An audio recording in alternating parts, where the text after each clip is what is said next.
All right, welcome to my channel. My name is Jonathan. This is my twin brother, Joseph. What's up, guys? We're going to actually be doing some arm wrestling today. It's been a little while. It's been a while for sure. A lot of y'all, probably most of y'all that are watching, aren't aware of kind of the drama that went down the last big practice we had. Or at least if you were one of those people that reacted negatively to it, you're probably not watching this. So I'm going to try my best to refrain from getting mad at my audience, because I know y'all were the cool ones that were actually defending me or whatever. Please don't bully me today, Jonathan. It's funny how we're such bullies. And before I get to that, I just kind of want to share a story, and it might seem kind of silly.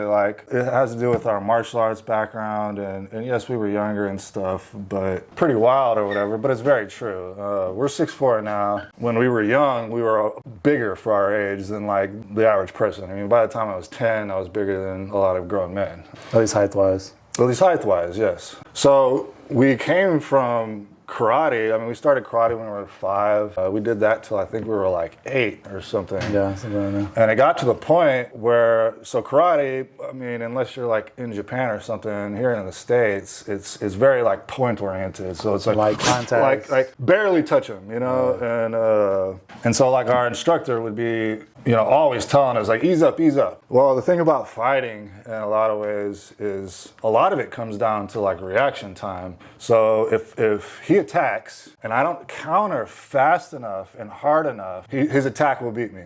On the other end, if you're wanting to attack and you don't do it convincingly enough, fast enough, hard enough, you will get countered. Okay, I'm not sure if I said that right. Did I say that right? Yeah, that makes sense. So there's an element of speed and just ferocity and aggressiveness that you need to have in order to be successful in a martial art. Now you can try to go slower or do a patty cake type thing, and it's just difficult. It's difficult to be the best martial artist you can be if in practice for tournaments you're going slow or you're not fighting with some intensity. Yeah, and it's, what are you teaching your brain in practice? Are you teaching your brain to have an intensity level at 60%? Or are you teaching your brain to have a high intensity? I don't think you should be going super hard all the time, but you have to practice high intensity on occasion. Yes, but it got to the point where our instructor would just bitched about it, and I think my dad got tired of hearing it and wanted to see what we could do with the training wheels off in a lot of ways, and sign us up for Taekwondo. Which is full contact. Which is full contact. You can knock somebody out to win. The first class that we went to, I think it was just me and you and the instructor, and he sized us up. We were already purple belts at the time. He told us to keep our purple belts. He didn't want to start us over at white belts. We were too good. He immediately put us in the adult advanced class. I've talked about this before. So it was mainly adults. There were some younger people. I think at the time we were the youngest people in that class. Yeah, for sure. But it was basically the best practitioners were in that class, were scheduled for that day and time. We did it twice a week. At the end of every session we sparred. So it was we would drill, at the end of it we would spar. Now, we were killers. I mean, it's hard, unless you were to see it. And this was long before MMA. No, we had adults telling us to ease up in Taekwondo. Yeah, yes. And we were kids. We were just huh? This is just one of the stories, but I was beating this kid up. He was good too. And at the end of, they say break or whatever, stop at the end. And it's you go from a fighting stance to like hands behind your back, or you just chill. It's like a military, at ease type thing. They broke us. I relaxed, and he did a spinning hook kick and knocked a back tooth of mine out. I mean, luckily I was young enough, it was a baby tooth. But for the remainder of class, I'm just building up blood in my mouth, and I have this tooth just rolling around in my mouth. I had to wait till after the class. I spit it out or whatever, a mouthful of blood, the tooth or whatever. And I told my brother about what happened. And although it's I could have continued to just whoop this dude, but it's Joseph also took it personally. And, for a little while after that, it's come on, and me and him both just put ass whoopings on this kid after that. So we're bullies in that sense, I guess, that we don't, I'm not going to take somebody knocking my tooth out whenever the match is called, and he's not either. He's not going to stand for that either. So that guy eventually quit. And then, we just got better and better. I really literally felt I would put people in a deer in headlights. I mean, I would have matches where literally I didn't get a single punch or kick thrown my way. And it's I don't care. care. You know, y'all are adults. This is an adult advanced class. If I overwhelm you, I overwhelm you. And at the time, I actually remember, like, I could literally see somebody forming the thought to throw like a certain move or whatever. Like, I literally knew what they were doing before they would do it a lot of times, and I would counter them quickly and hard. Or I mean, to them, it would just feel like an attack, but it was like I knew what they were thinking of doing before they even really decided to do it. I actually later found out, like much later, they did like a sports science thing where they were like testing all these different martial arts, and they were like, Shaolin masters or whatever, like, can see the future or something. And it's like a good martial artist in some ways can kind of see the future, or at least know their opponents really well. The fight IQ can be astronomical compared to somebody. And it just seems like it because the reaction time and it is so seems fast. like it, yes. That instructor at a point told us to ease up, ease up, ease up. In so many ways, we're like, screw that. This is an advanced class. That's what we're paying for. This is what we're paying for. And he couldn't even really like negate it in some ways. My dad told him when we got there that like we're here from karate because they kept easing us up. So it's like eventually he just let us do what we did. And in some ways he didn't mind it because we were the prize martial artist in his class. I mean, it got to the point where we were beating him up and the assistant instructor up, and we were the best guys in the class. I say all this to kind of get to the point of there was an Indian chick in our class at the time. And she was like bigger than us, you know, she was a big Indian chick for one, but she was older than us by some years. And when you're like 10, 11, 12 or whatever, you know, going up against somebody 16, 17, 18 or whatever she was, older, there was a height difference, there was a weight difference, she was bigger than us. But because she was a girl, I thought, oh, I need to pull my punches and not go as hard. Well, like I was telling you at the beginning, you know, if you don't go fast enough, oh, she rung our bell. If you're not countering hard enough, or if you're not aggressive enough, yeah, there were multiple times where she lit me up. I mean, spun the damn, you know, the headgear around on my head, or just like, made you see stars. You know, yeah, made you see stars, or like hit you in the ear, you got ringing or whatever. So at a point, I was just like, I need to go hard on her. She's good, and she's not shying away from intensity and from a fight. Mm-hmm. And although there was a ton of people that complained about us and that ultimately ended up running from us. I mean, when they told everybody to grab a partner at the end of the class, it got to the point people avoided us, where people literally just like wouldn't make eye contact with us and like would turn their backs on us, essentially and literally. But she would actually be pretty down. And I remember just being in some pretty hard fights with her, and I would catch her, she would catch me. We were fighting. Okay? And it made her good. She was like, and it made her freaking good. It actually, years later, we were at the movies, and she came up to us and thanked us for going hard. Basically, for going hard on her. You know, she told her, you know, it made her I believe she went to the martial arts. She told us she was teaching a class in college in Taekwondo, and she went to the Olympics, and I believe got gold, from what I remember her saying. She didn't shy away from it, and it ultimately made her good. I guess the point is that if you want to be low intensity, expect low intensity results. You may never be that good. You may never be that good. I mean, I'm sorry. Look at your savior, Devin Larratt. Okay, all you guys that, you know, love him. The dude is having people use 2 arms against him. He is on the table shaking. Okay, if you are not at that intensity level, you may want to hang it up. Or at least don't cry about the people that are intense. And sometimes you have people say certain things that it's like, it's not always necessarily true. You know, Todd Hutchings, it's like, he's like, oh, we don't pin in practice. I don't pin people in practice.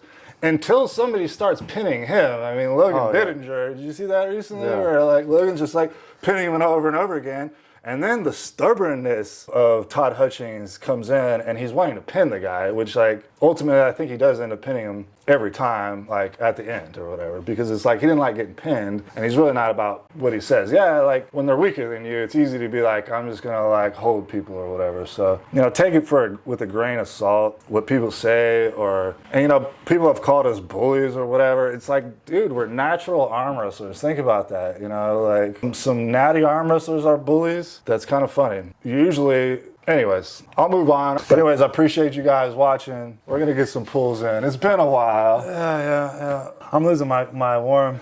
And, you know, one thing I'll say, too, real quick before we start, you know, a lot of times I think with these practices, people come to like test, have I gotten better against this person? Can I beat this person or whatever? And it's like when they can't, they almost just like, I don't know, think more about just intensity and having a good workout when you come to practice. Not like, oh, can I beat this person now or whatever.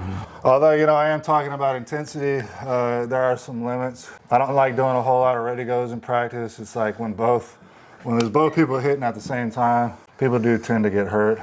One thing that I've like told Joseph that I think he understands well or understood well, because there was a long time where I'm just like griping at him about going too hard because he's very strong, and it's like, you know, he knocks me out on my shoulder. Doesn't feel good. I'm trying to fight out of crappy positions like literally every pull time. It's like you need to slow down how fast you're getting to 100%. So it's like if you're going like literally 0 miles an hour to like boom, like as fast as you possibly can. That's what speed feels like, you know, no matter what. And I explained to him, like, you know, think about going more like 60, 70, 80, 90, 100, you know, and it can be pretty quick, like defend, and I'll just go, whatever. So it's like, you know, it can be a slower initiation to where he can get engaged, and I'm not just like immediately knocking him out.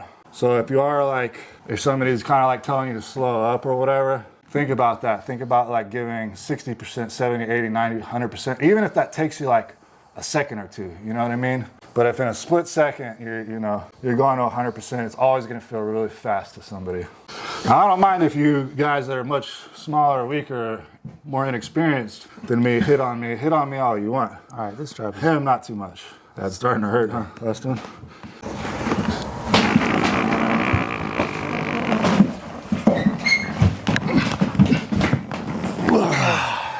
I cannot top really in the strap, basically.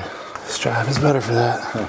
That's why even against guys like Michael Thompson, you probably would have done better in a strap. Yeah. Well, I did left-handed. Ryan.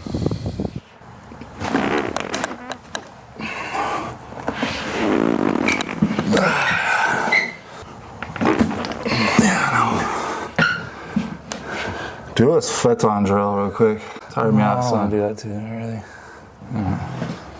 I'll go inside this time.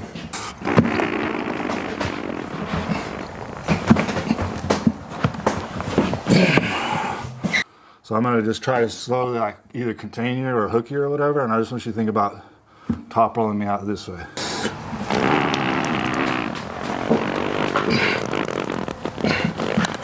Yeah, so that was good. That was better. Did it feel better? Yeah, well, another thing I did too is kind of like the Charles thing is to try and get you off my. Okay. Well, don't think too much about what I'm doing as much as just think about these fingers. Think about fucking however you can get into my fingers. Do that, and I feel like you did better that time. And so I'm not trying to think about going into your fingers right now. I'm just thinking about containing you essentially. So you can kind of unimpeded do it to me. Don't think so much about the grip either. It's more about just where you're going. You can even let go of the grip in some ways. Although I like to definitely keep them from rising, so I keep this chopped. I'm thinking, you know.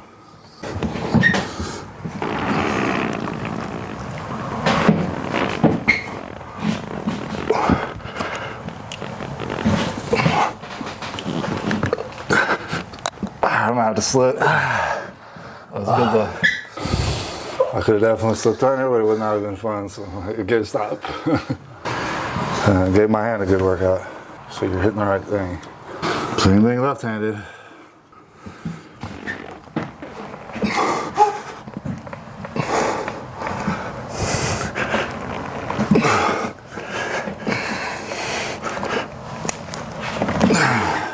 Good. Dude, I want full attention, bro.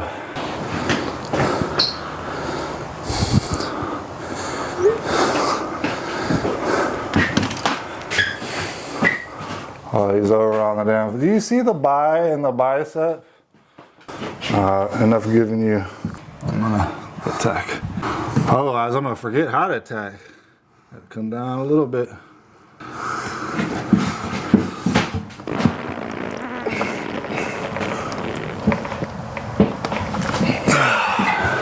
You kind of get what I was saying, though, huh? Kind of. It's still hard. Yeah, it's still hard. But the more you think about it, like before every pull, it'll help. Let's let you say you're a little too high, but.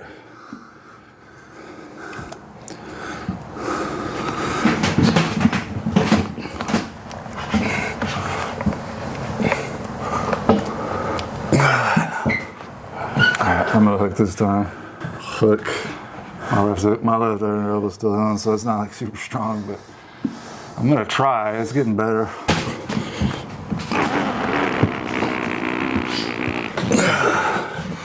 And, you know, you guys that are afraid of the hook, y'all need to get over that. You know, it's like, Seriously. get stronger. Work your whole arm. You know, press, hook, top roll. Working on it all. You're gonna be fine.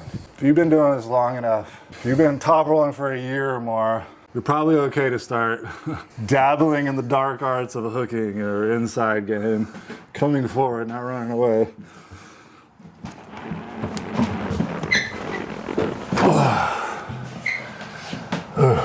I was like, press? It's kind of a mixture of a press and a hook. That was an example of 90-100.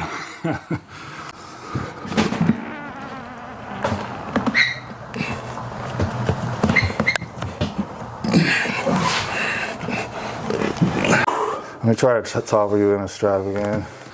Let me put it on you though this time. Maybe I can actually get a top roll if I do. Keep your elbow down when you're putting straps on people, Devin. I reckon you'd be like, I don't know what he does, but he does it all elbow in the air every time. It feels good to apply the strap when your elbow's 2 feet in the air, man. It's not like he doesn't have enough height. Are we both top rolling or what? I can try and top roll.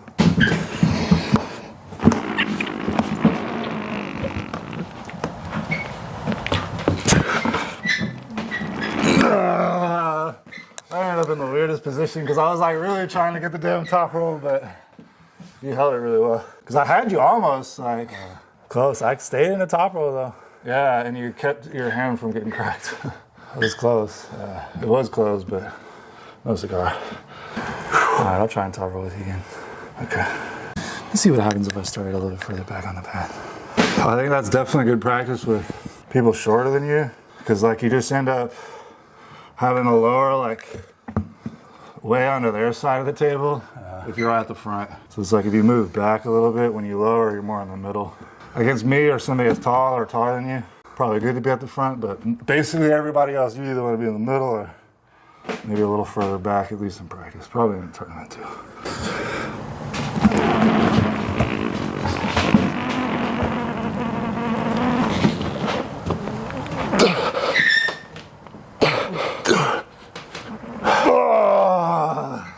Y'all see that position I was in? That was weird as hell. I think that might have been easier for you. It definitely put a lot of pressure on my In your fingers? Good. I feel like sometimes I'm not getting any pressure in your damn fingers, so I mean I'm doing better, or when I'm top rolling anyway. But you know, I also feel like it's like even with the hook, sometimes you just need to be patient. Like, oh, I got him in a pretty good spot. He's holding me or whatever, but I just need to keep that pressure on him. All right, I'm gonna go for something else this time. What did you want to go another top roll? I was gonna try and go to the hook because Yeah, I was gonna do something like that. I thought you were gonna see if you could try and top roll me when I hook. I don't think so. Alright, we can do whatever then. Just don't press me unless you're gonna tell me about it first. I was gonna press. Alright, if you're gonna press me, I'm gonna try and do a top roll then. Oh, come on. You don't have to change plans just because I was gonna press. Alright, fine. I'll do what I was gonna do.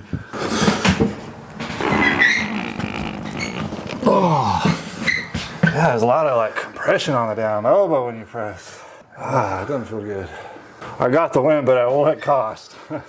People want to say like, I don't know. I heard Pradeep or whatever. Oh, press doesn't hurt. Hook hurts me. Well, I mean, it depends on who you're arm wrestling. Sometimes, for some reason, I mean, And on the I have jacked myself up there recently, but sometimes when I press, I'll feel nothing. And sometimes it kind of hurts. And when it hurts, I just avoid it in general. If it doesn't hurt, yeah, I'll throw it in there.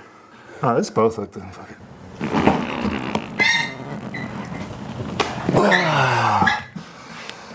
You know, along the lines of like intensity, I think Texas actually has a pretty good balance, or Houston anyway. But you know, I'll see a lot of like arm wrestling in the States, and it's like a lot of like talking, and like literally you'll see people like this. So yeah, da, da, da. blah, blah, blah. And they'll literally just talk like that for like literally just holding hands and talking for like minutes on end.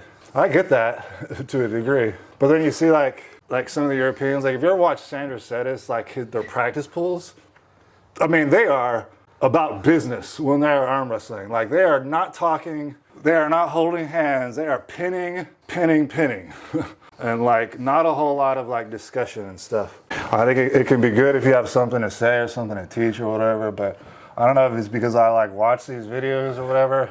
You know, I got to the point like watching myself, I'm like, oh, it's disgusting how much I'm just like lecturing people, you know? I don't want to be like some professor of arm wrestling and just like, you know, I still get excited and I want to like help people or whatever, but I also don't want to like, you know, it's a little bit condescending and a little bit just like obnoxious when people are just like, oh, I'm better than you. So listen to me listen to me like tell you all these thoughts of why I'm better than you and how you need to improve. A lot of times I just need to get stronger. I mean, most people I pull unless there's something glaringly obvious, like their cup is weak or something, like I'll tell them like, hey, you probably need to work on your wrist flexion or whatever, back pressure, whatever it is. But most of the time when I pull somebody, I'm like, their style is pretty good. It's just like undeveloped. Their strengths are pretty good. They just need to get stronger. In baseball, you know, you have somebody like Ken Griffey, and his stance was real upright, you know. Jeff Bagwell, he's way down here. You got pitchers that throw sidearm, some throw it over the top. You know, Hideo Nomu did some like crazy stuff. I mean, this is dating me, all these names. These are all older baseball players, but you know, I don't want to affect somebody's style too much. You know, it's like I don't want to like. You wouldn't want to be Jeff Bagwell telling everybody to squat down as much as you can. Yeah.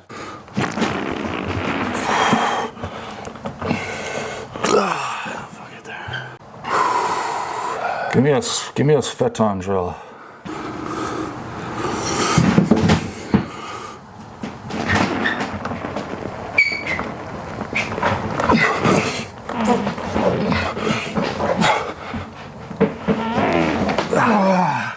Oh, that release. Woo. Man, the left, like these are two bones right here. Yeah. You got your ulnar bone and your radial bone, and like the two bones just like, oh, when there's a lot of pressure like that, it hurts like whew. I mean, it hurts when we're just normally doing it one-handed, but with that two-handed, you want to do one? No, not really.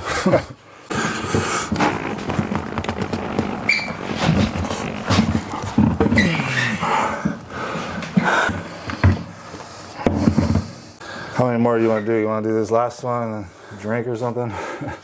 Or you want to do a few more? Let's do a few more, I guess, with the strap, I guess. Well, let's try without this strap because I'm having more success top on, but I want to try a Svetlana drill with that one too. The right hand also. You want to start with that? Yeah. While I'm strong.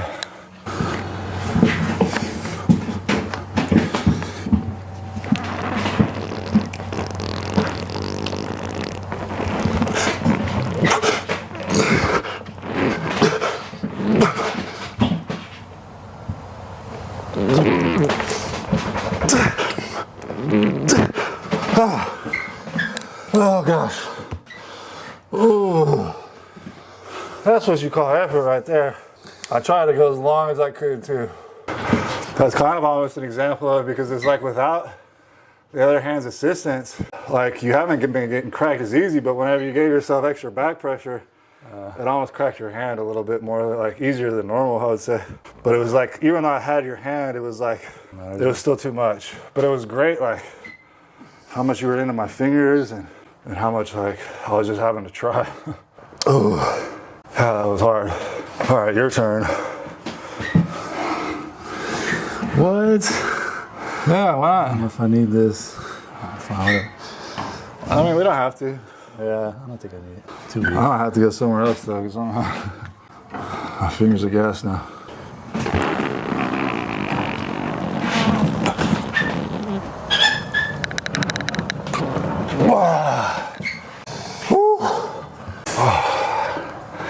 All right, put the strap on me now. You might be able to get me. It's also good practice, guys, to not always try to get an advantage in the strap. Just let them put it on you sometimes, without doing anything.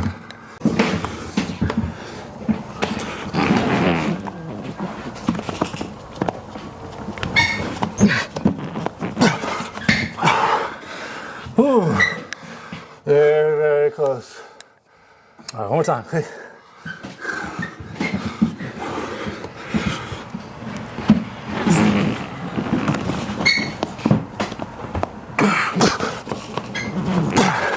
Oh, I'm exhausted, man. That was hard. Well, from my twin, Joseph Tyler, and myself, Jonathan Tyler, I appreciate you watching. You guys that have defended me, believed in me. You know what hurt the most when that whole thing went down is like some of the people that liked the post or that commented were people I knew and that I thought were my friends. And just some of the people that were coming at me, I'm like, dude, I've only been nice to you. Not only that, but I've like put you on videos. I spent lots of time. And real talk, y'all should be ashamed of yourself. Don't jump on the internet bandwagon. Okay, don't watch a 15-second clip and then come to some conclusions. Make rush decisions or conclusions. Watch the whole video. Okay, that dude is stupid strong. If you know, you know. If you don't have anything good to say, just be quiet. How about that? Yeah. And I actually told him not to defend me during that whole thing because I didn't want to involve him in it. But I do appreciate, you know, Rami, Dustin, Joe, some of y'all that were standing up for me. And even if you just kept your mouth quiet, because I know some of y'all, it's like, bro, like some of you guys that I pulled have got to know, like, you know, when I'm hosting practice, you're the first one there, the last one to leave. I generally pull any new guy that comes. I generally pull the strong guys first. I almost never hit. I'm always catching. I mean, judge not lest ye be judged. And this is part of the reason I'm not getting on your ass a little bit, because it's like, trust me, there are things that people could point the light on you, or you might think that like I don't have a defense or something, but it's like, trust me, I have things that I could say to everybody, anybody. Nobody's perfect. I'm not perfect either. So give a little grace, give a little mercy. And I appreciate you guys watching. We'll see you on the next one.